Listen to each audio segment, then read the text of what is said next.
Yeah, I think in the last few days we've heard a lot about partnerships between government and corporates and government and trying to have good partnerships with communities, but we haven't heard a lot about partnerships between private sector and communities.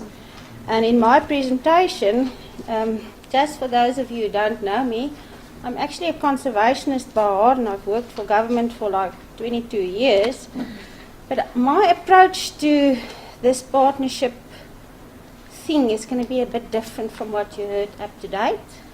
I'm going to put a bit of an economic spin to this partnerships, because I think up to date I've heard a lot about concerns about the sustainability of some of the stewardship initiatives and things like that. And even though we don't want to acknowledge this often, money makes the world go around for a lot of people. So maybe we need to talk into using a different language.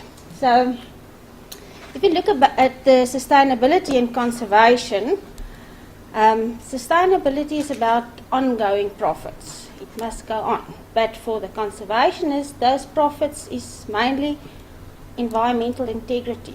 If you talk to the private sector, sustainability is whether the bank balance looks quite right. If you talk to communities, they might focus on social issues. So if we have to address sustainability, we actually have to look at all three of those issues: environmental issues, social issues, and economic issues. And what I've heard up to date is as conservationists, we keep on focusing on the environmental benefits. And now we try, because we want to add land to our conservation estate, so we talk to the communities and people and we try to add the social stuff. But I haven't heard a lot about the economic stuff.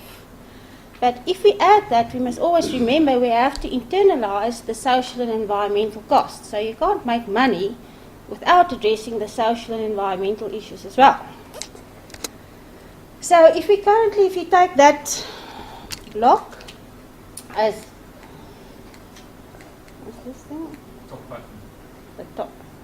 Okay, if you take this as the area of extensive wildlife areas in South Africa, it's divided up roughly between private sector, communal land, and protected areas. And that is what contributes to things like your conservation targets, the biodiversity economy, and the overall amount that have been calculated by SANBI that ecosystem services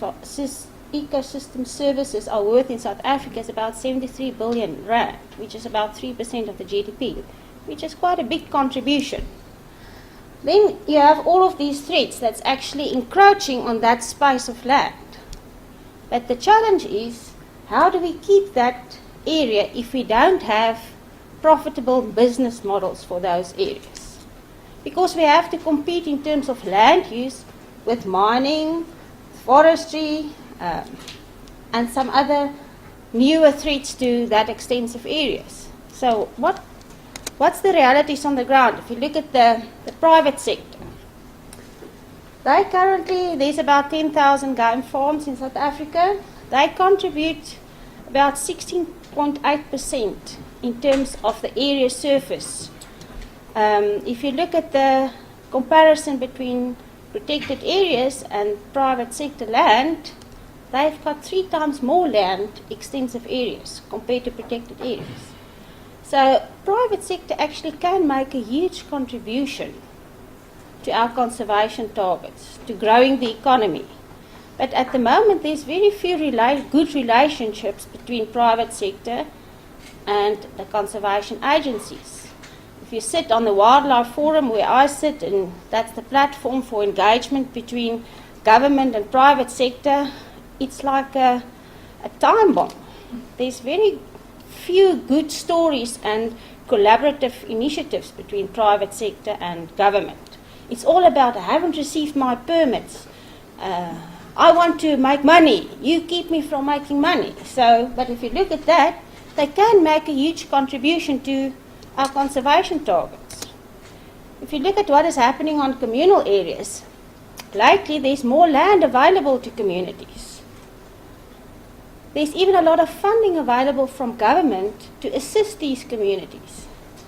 Their capacity, however, in turning that land into profitable businesses is limited. Also in terms of how do they contribute to the conservation estate and our conservation targets, that is a challenge for them.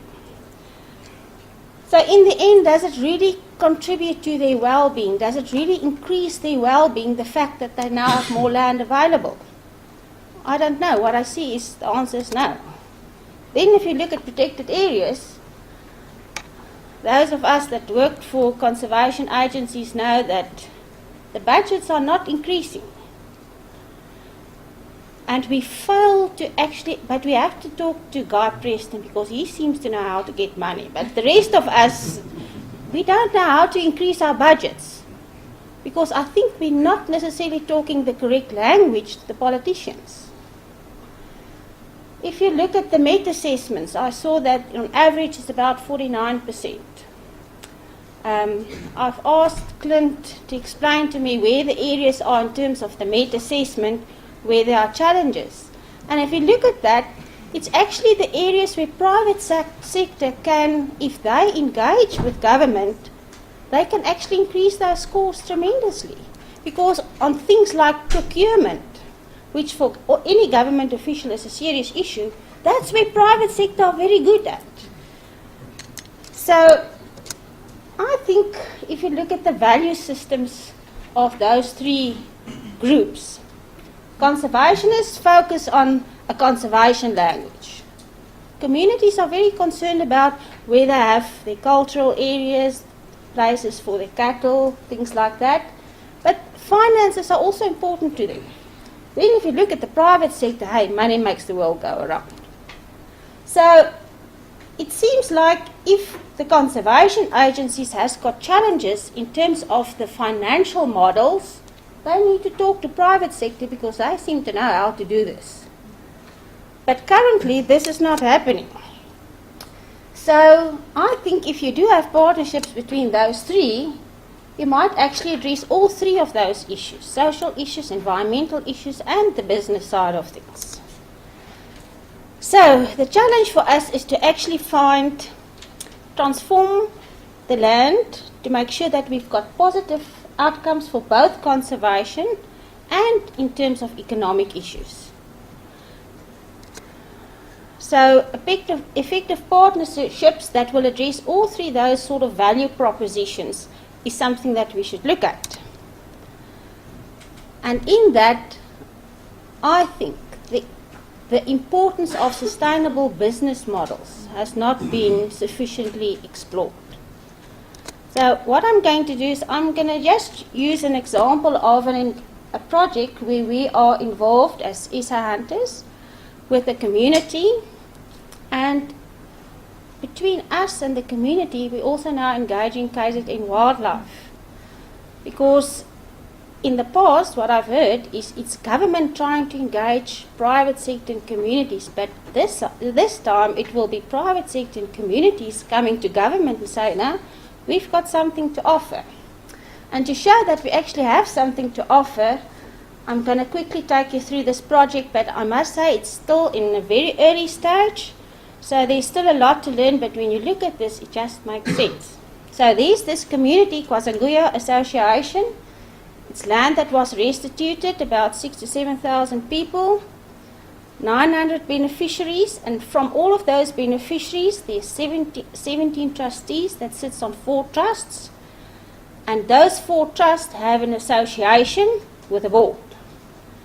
Now, they've got 3 ex-officio members, which is the Nkosi, the attorney, and the general manager, which is the private sector person.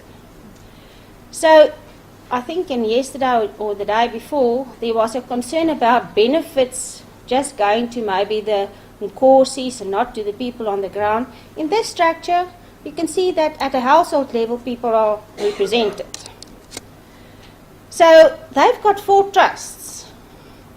The one trust deals with sugarcane, the other one deals with forestry, one deals with cattle, and the other one deals with game. So they've got sustainable business models. And again, I think one comment in one of the sessions was that people wanted to regulate the benefit sharing outcomes. And I said, I don't think that's a good approach, and this is why. You will see. You need a variety of income streams. You need a variety of beneficiation models to make something sustainable. So what this community has got, they've got rental income on some of their properties, they've got operational businesses, and then they've got investments. And in all of these, they've got partnerships with private sector to assist them in building that capacity. So this is the area, it's next to Upati Nature Reserve. That area and that area, private sector said for them to be sustainable and to create an inclusive community where they are, they actually made land available through willing seller, willing buyer to the community, which government bought the land and made it available to the community. But in this case, they then forged partnerships between private sector and the community. Sorry, what was that again? Okay. So they've got 5 agreements, and this is to show how complex this is, but it's working. So on the sugarcane, private sector is renting the land from the community with a 10% turnover. In forestry, they've got a fixed rent, 7% of the land value, but they also get a percentage of the turnover. On cattle, you can see there, I want to focus on the game. It's a partnership where the community gets 70% of the income, and the private sector get 30% of the income, but they manage the property. Then the last agreement is that on all of these, the preferential employment for all of these projects is for that community. But it's business models. There's no social welfare here. So in the agreement between the private sector and the community, it's a proper business agreement. And other than the employment opportunities and people getting salaries and all of those things, the money that this community takes to the bank every year is roughly about R1 million. So to me, this shows that these agreements, these partnerships can work, but it's because it's based on proper business models. So now, if we come back to conservation agencies, this is the challenges that they experience in terms of resources, sometimes in terms of capacity, competition with land users. We've seen now that private sector, in partnership with community, can unlock some of these resource potentials. Just to look at the wildlife industry, 9 billion rand, 6.3 billion income from hunting. This is just roughly to show in terms of the entire value chain, income that can be generated from hunting in all of those various areas. To look at where KwaZulu-Natal sits at the moment in terms of a preferred destination for hunting. This is again the value chain of hunting to see what income can be generated through the private sector involvement. So this is the long-term strategy, is for that community now that sits here to engage KZN Wildlife to form partnerships here. And we are actually proposing that we drop the fences between this community and Upati, and for the community with private sector to become involved in the management of a party. In the end, that will create some incentives, but my belief is that this is still not enough. We have to create economies of scale. That's the only way that we will really be sustainable in the long term. Because if you've got something like this, you create a lot of additional SMME opportunities because you've got economies of scale. In terms of empowerment and capacity, there's a wildlife college there. That college is currently not really functioning, but if we have to train people in this entire area on hunting operations, on being guides for tourism, even at the college level, the wildlife college indicated they might be interested in providing some training here because it's creating economies of scale. We're asking in terms of land use, is this really the appropriate land use for that area? The work that has been done by Dominion has indicated, looking at a lot of various land use options, And you will see that for that specific area, conservation business is actually, it's a good area. It might not be worthwhile in that area, but in that specific area, it's going to be a suitable land use option, competitive. I just came back from America. 80% of their conservation budget is generated through resource use, hunting. So if done in the correct way, resource use can actually make a huge contribution to your conservation outputs. But it must be done on a big scale, not project by project, but creating economies, industries, wildlife industries.